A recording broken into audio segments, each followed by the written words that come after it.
Hi hello नमस्कार. पुन्हा एका मिनी ब्लॉगमध्ये तुमचं स्वागत आहे. तर आजचा टिफिन काय असणार आहे ते तुमच्यासोबत शेअर करते.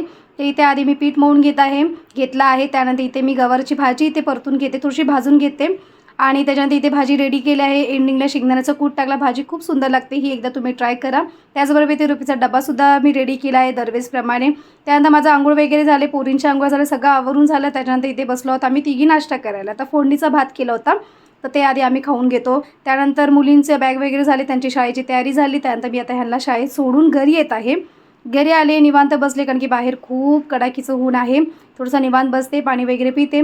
त्यानंतर इथे टी व्ही बघत बघत आता मी इथे जेवायला बसले आहे. तर 2 चपात्या, थोडीशी गवारची भाजी आणि कांद्याची पोळी, ती आता मी खाऊन घेते. पुन्हा मग दुपारी काय एडिटिंगचं काम होतं ते सगळं आवरलं आणि 5:30 वाजता पुन्हा गेली मुलींना आणायला.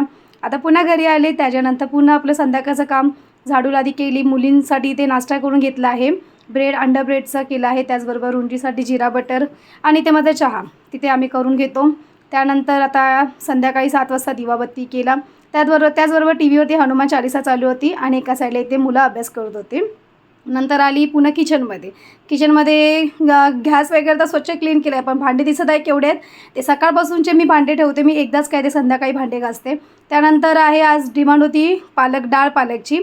ते एका साईडला 2 डब्यामध्ये भात लावला आहे आणि ते तूर आणि मूग भिजत ठेवले आहे आणि आता ते मी कुकरला लावणार. फोडणीची वेळ आली, अचानक आठवलं की किटलीमध्ये तेलच संपले करून. मग लगेच ॲट द टाईम दोन्ही ह्या बॉटल्या मी तेलाच्या भरून ठेवून दिल्या आणि ते फोडणी वगैरे देऊन मस्त अशी पालक डाळ रेडी झाली आहे.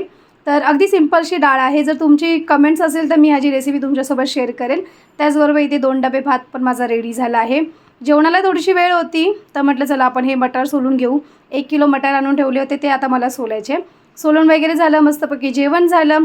त्याच्यानंतर इथे असं किचन वगैरे आवडलं, भांडे घासून ठेवले आणि असा हा मिनी ब्लॉग तुमच्यासोबत शेअर केला आहे. आवडल्यास व्हिडिओला लाईक करा, चॅनलला सबस्क्राईब करा.